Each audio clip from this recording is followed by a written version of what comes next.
Our next article is about a contentious subject. So I want to preface this conversation with a trigger warning. Who has for anyone who's suffered sexual abuse or abuse of any kind? Maybe you don't want to have a shitty Sunday. Maybe you don't want to hear about this.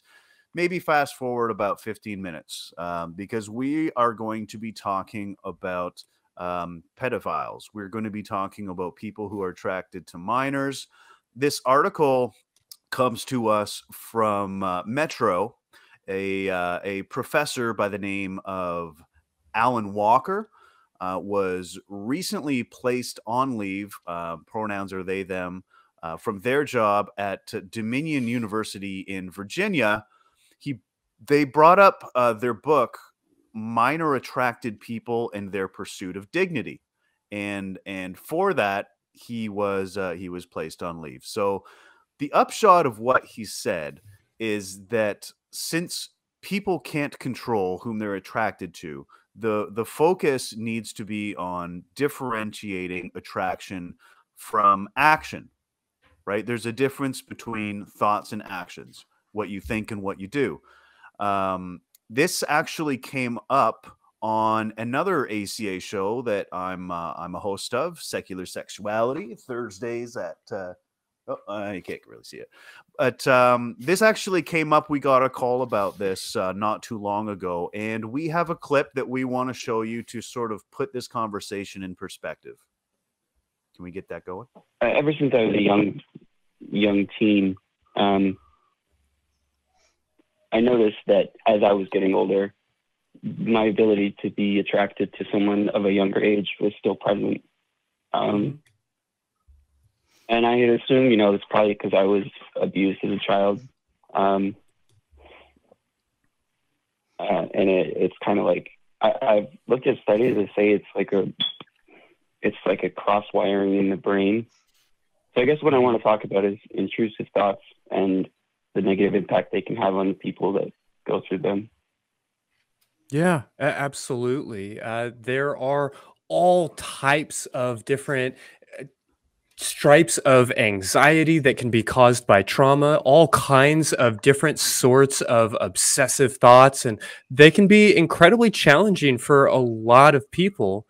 It's really just another one of those things that can come out of a traumatic experience. And, I think where it gets tricky for a lot of people is where they begin to confuse those things with a legitimate kink or fetish. And so it's important to recognize the difference between like sex and sexuality versus coercion or rape and these different kinds of things. But most of all, I want to just take a moment and recognize that your thoughts, your fantasies, your fears, your dreams, your hopes, your nightmares, those aren't anything that you need to apologize for.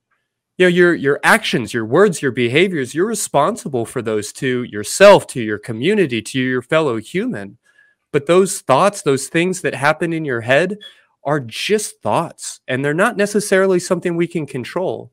Certainly there's opportunity to manage them and to heal from some of those traumatic experiences, but that's not to say that we will ever fully have mastery over our thoughts. And the type of thought policing that people often experience in particularly Christianity can really only serve to make those types of things harder.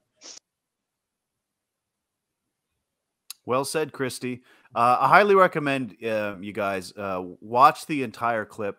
Tanzo Wright, another wonderful ACA volunteer, and myself also got to weigh in on that call.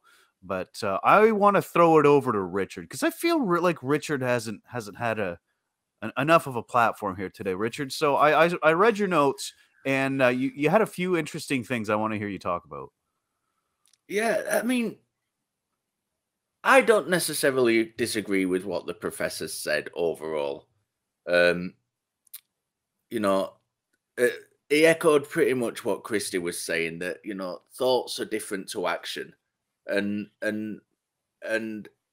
having those thoughts is not a judgment on your morality. What I do disagree with the professor on is, and I think this makes the conversation more difficult, is changing the language. trying to insist, because that's what he did. And that was, it wasn't the fact that he suggested or he called these people minor attracted people. It was the fact that he insisted that everybody do that. And that was the little bit, that was the bit that really got to me. I think that made the whole subject more controversial. This is a subject that we need to educate people on.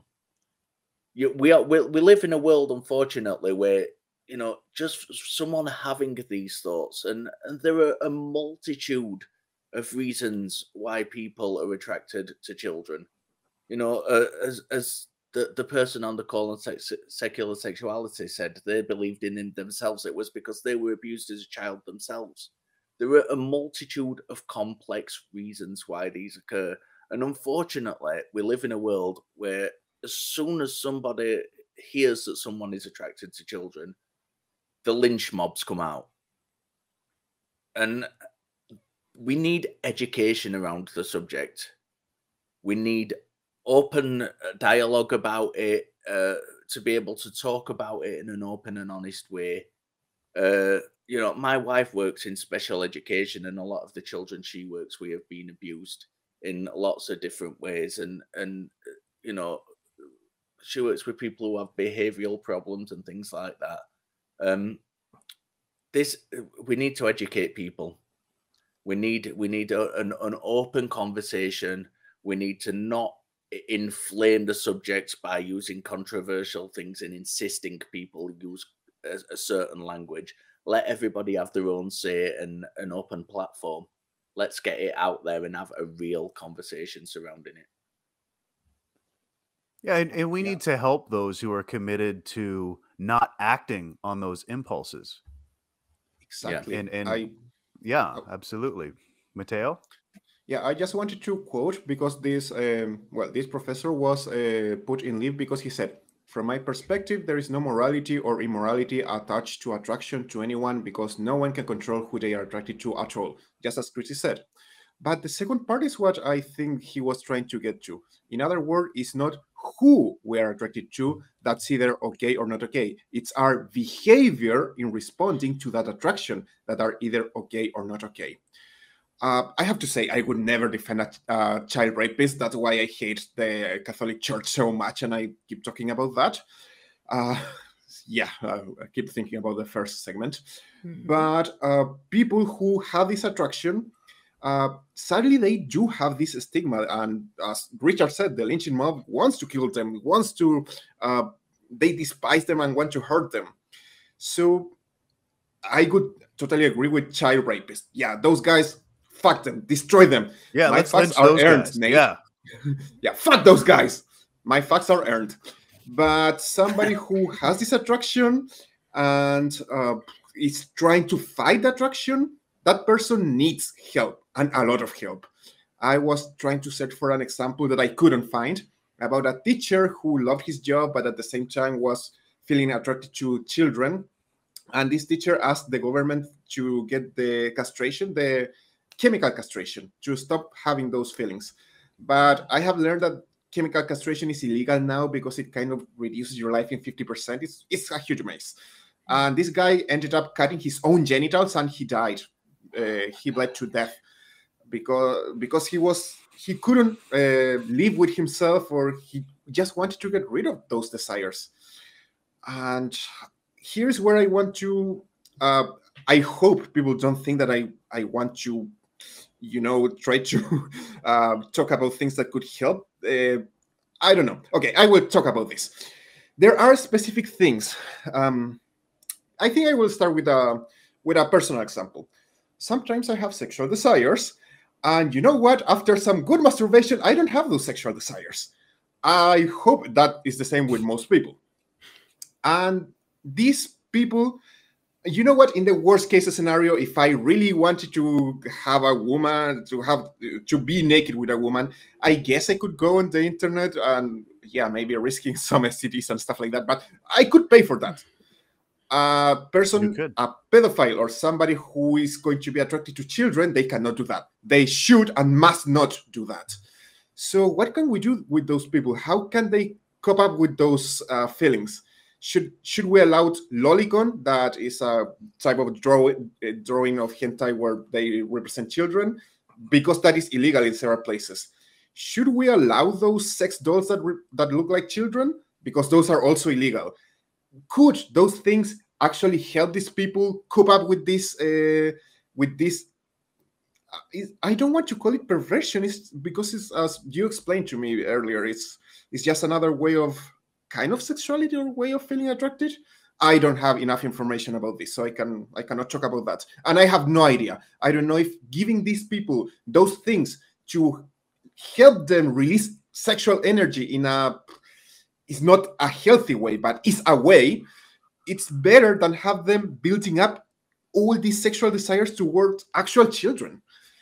But once again, it's kind of like the old right-wing churchy, pornography will lead to all this sexual depravity, and that's just not true. That's total BS. The evidence suggests exactly the opposite.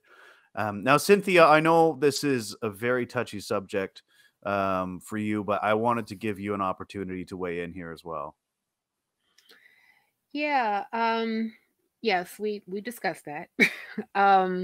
And I did have like a bunch of statistics concerning child abuse and child sexual abuse specifically, but I decided not to go there because one of the things that I know, that even listening to the conversation, and first I just want to give a shout out to Christy.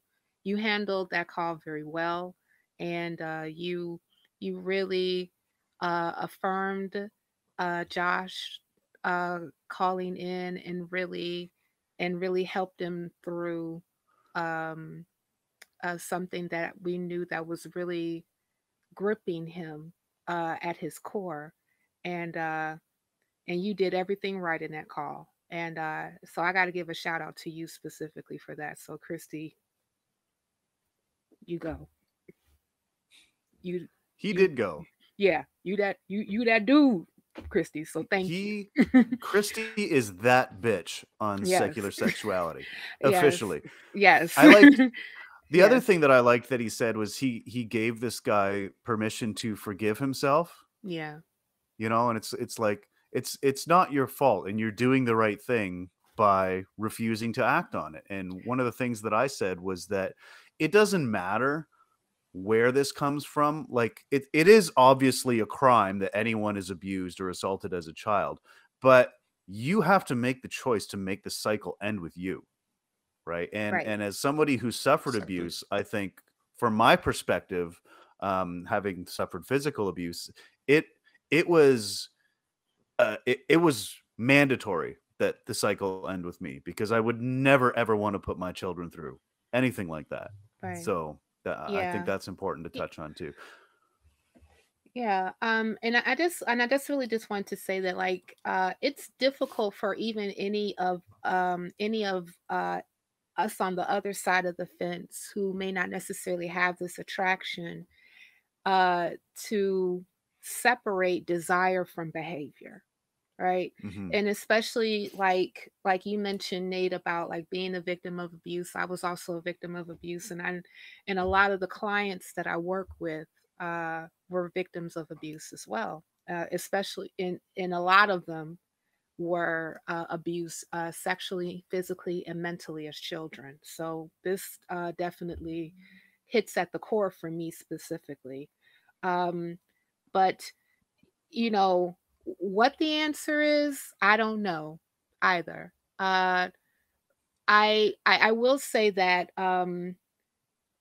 having spaces to talk about this without judgment is important, and being able to connect to resources where people can really talk about these any of these particular attractions and where they came from is important, especially if they're really seeking to get through it in proper context to healing. And I think that's where my mind is always going to be. I was even having a conversation with one of my clients this afternoon who is now in a new relationship. And she was not in a relationship for a long time because her partner previously was sexually, mentally, and physically abusive. And she has a hard time now with her new relationship because he's not like that. And it's like, I don't know how to take it, Cynthia. And I say, you take it one day at a time, and you tell yourself that you deserve to be loved. Yeah, that's kind of what Christy was getting at too. That's good advice. I would like to. Yeah, we do need to move on, Mateo, but real quick. Yeah, just I was going to say, do not punish thought crime. Do not punish thought crime. Do punish actions against others based on those thoughts. That was all I wanted to say. Yeah, I think Cynthia touched on a very important point, and that's, imagine if you're one of these lynch mob kind of people. Just imagine that your attraction to a woman of the same age as you is illegal and wrong, and put yourself in their shoes, because it's not always that easy. And at the end of the day, our focus should always absolutely be on preventing child sexual abuse and protecting the victims, and that can only realistically come about through education. These conversations need to be had, and therapy, please. Well said. People, seek out therapy. All kinds of therapy. Just please. Thank you. My final thought. Agreed. And just to agree with what you said, Cynthia, I don't know what the answer is either, but burying your head in the sand is definitely not it. That's right.